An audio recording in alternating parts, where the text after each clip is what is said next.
everybody. Obviously, welcome to Catapult Future Fest. We're really glad to be here. My name is, as many of you already know, Angela Bermudo, and I am the CEO of Future Horizon. And my name is Matt, or Mateusz Cyrankiewicz, and in this case, I'm the founder of Future Horizon.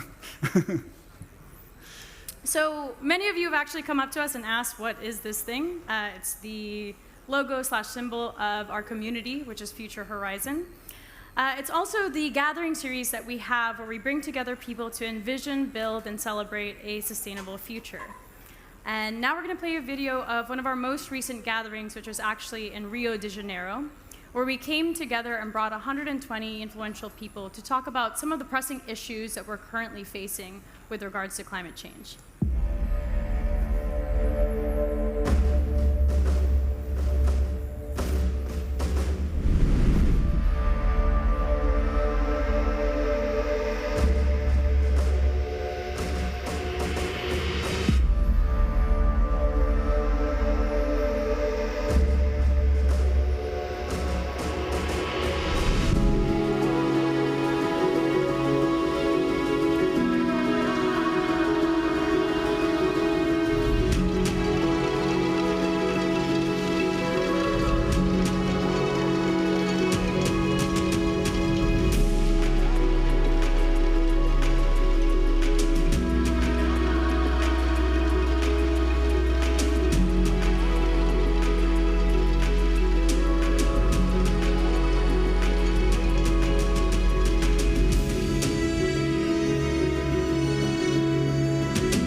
And so we actually started Future Horizon right smack dab in the middle / at the start of the pandemic. And March 2020. Yes, basically right when it hit and landfell.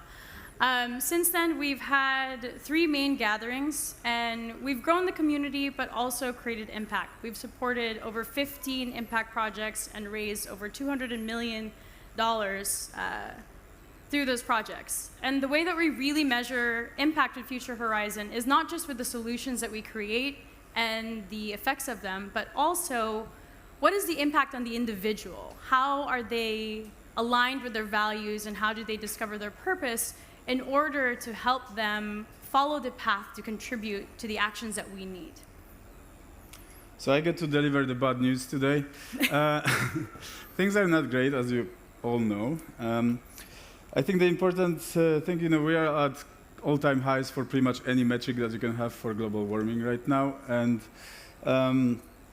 that is increasing basically, every month, every year, as is.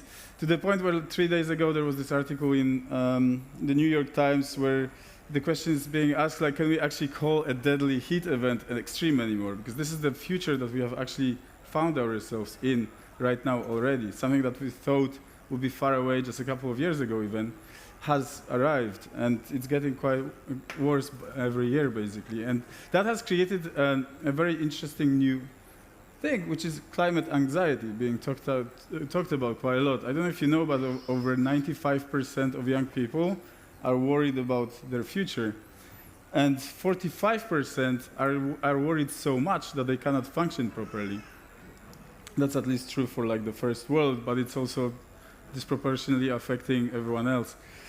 And so if we extend this timeline and what's happening right now, then we will end up with about 2.4 to 2.8 temperature increase, which will displace about 1.2 billion people. It will kill about 1/3 of species on the planet, including pretty much all coral reefs, and it will render entire areas of our planet uninhabitable. And that's the future that we are facing right now. This is basically, we are on course towards that scientifically, and that's after and if all the pledges from COP27 are achieved, where we might actually miss them. So we are not in the best situation. Here we would like to start a little bit of a story.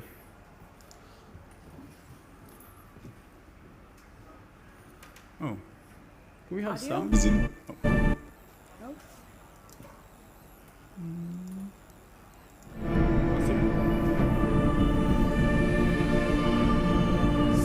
The world is in peril.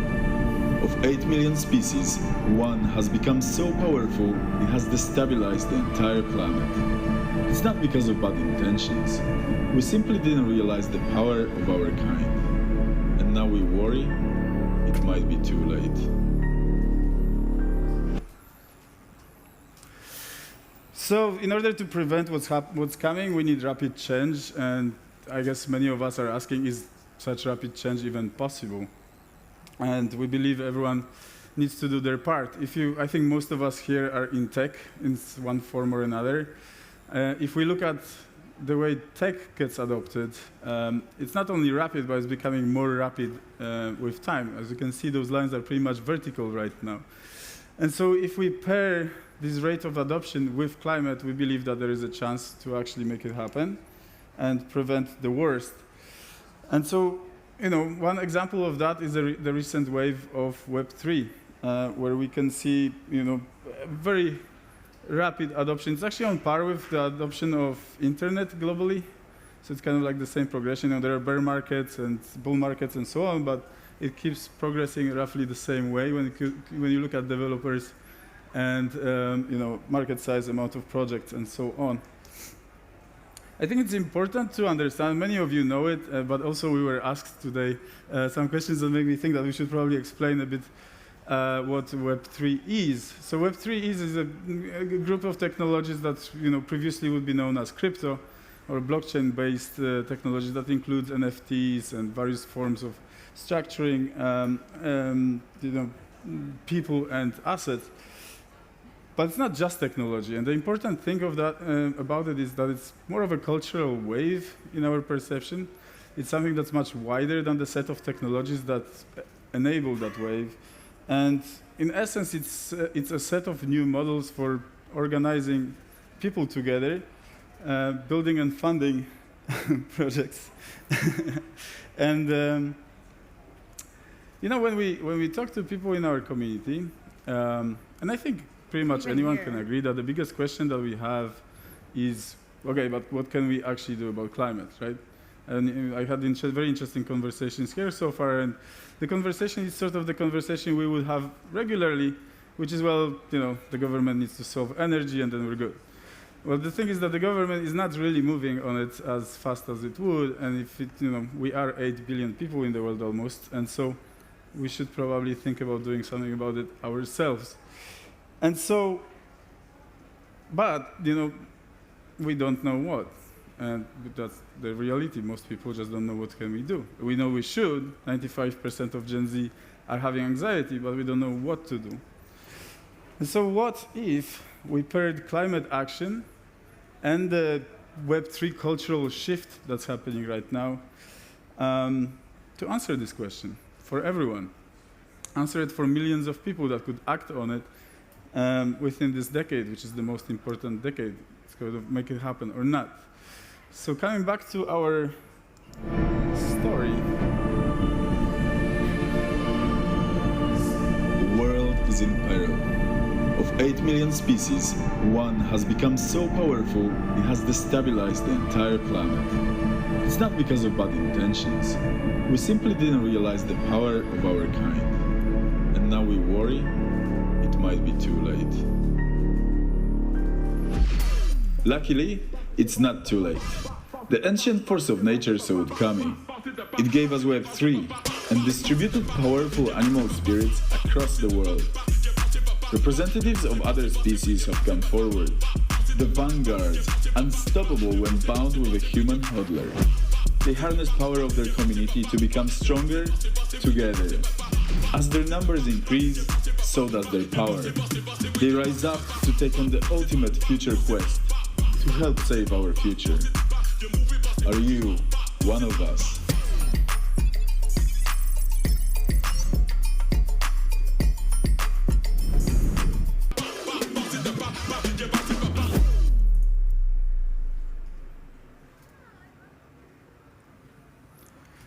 So we decided not to be all sad about what's coming and try to do something by capturing the wave that we're facing. So what we're proposing to do and have been working on for the past several months is a transparent, self-governing, and self-perpetuating platform to deploy funds, launch projects, and solve planet-scale issues while rewarding action.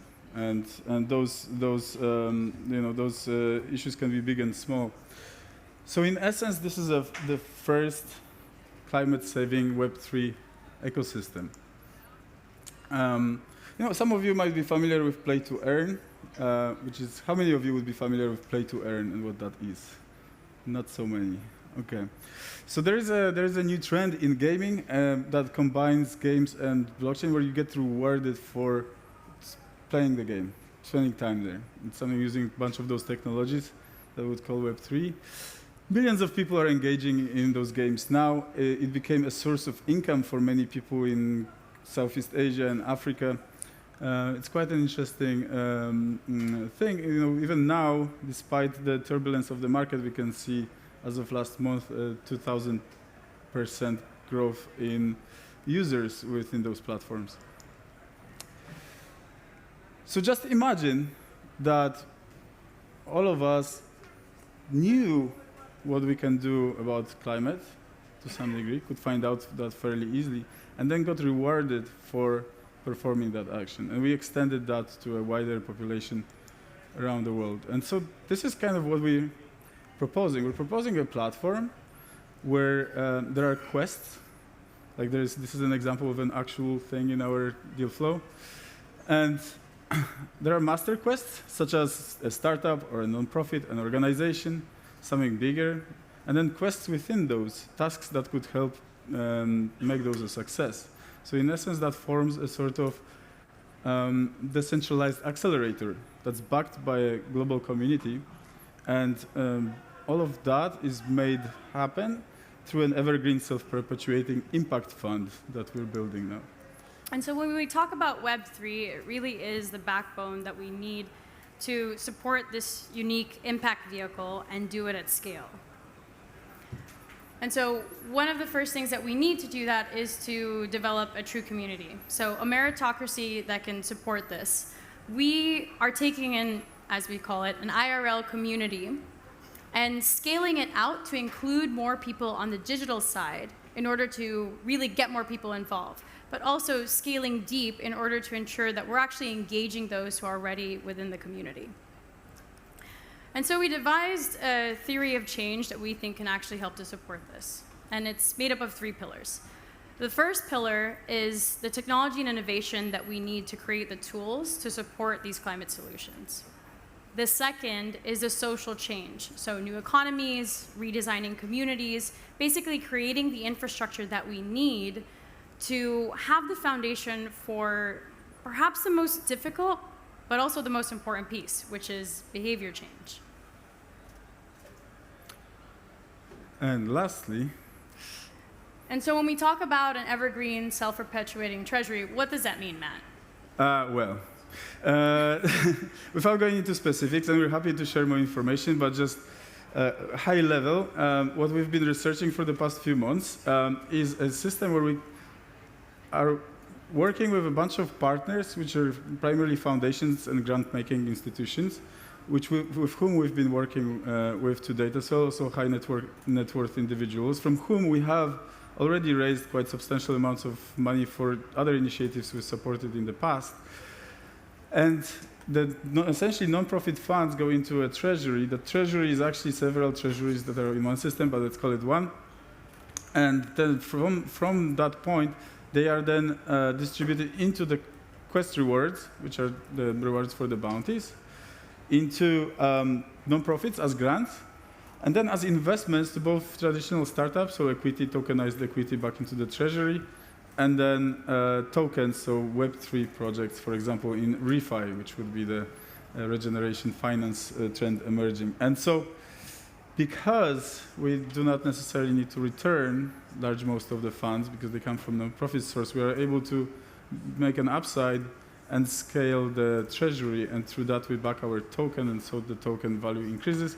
It's a bit more complex than that, But I think high level it works this way. So it's a kind of like a new approach to a non-profit that we've developed working with some partners and based on our experience we've had to date. And so in essence, what we want to create is an evergreen self-perpetuating fund that then empowers this sort of play to earn or do to earn, act to earn, looking for a term, but community that can then receive things. We have now pretty much raised the first round of funding for the project, so and it went pretty well. We got quite oversubscribed, so it was going pretty smoothly. And right now, the next step for us will be the vanguards. So we'll be inviting some people, including some of our investors already in this group, and creating essentially a group of something that will be kind of like a senate of the DAO in a way, if you use this paradigm in the future. But right now, it's starting as a sort of group of venture partners, people with whom we'll be sharing deal flow, learning from each other, and it will be kind of like a club within our community. And it's happening through an NFT drop that will be coming this summer. If you'd like to learn more about the project, we haven't actually publicly announced FutureQuest yet. So far it's been announced to our own community a month ago, and now to you guys here. But you can learn more here. More information will be coming as well. So I think if you click pretty much any button on that website, you can share some information about you if you're interested about the vanguards or getting involved in any other way. I think it would be cool to chat. And if you'd like to connect with us directly, this leads to my WhatsApp. So if you'd like to scan that, let's chat. I'm happy to answer any questions. So it's Angela, I'm sure. And yeah, we can just grab a drink or jump in the river together. And so, yeah. Yeah, and so we would like to actually invite all of you. We've been getting a lot of questions as to like, what is a quest? What does it feel like to be in a quest? We're actually going to be hosting some workshops in the room over there to take part in both existing quests that we already have within FutureQuest, Future Horizon, as well as exploring creating new ones. And for those of you that participate, you will actually be rewarded with tokens. So follow us on over into that room and we'll give you some more information. Cool. Great. Yeah, come join us. Thank you.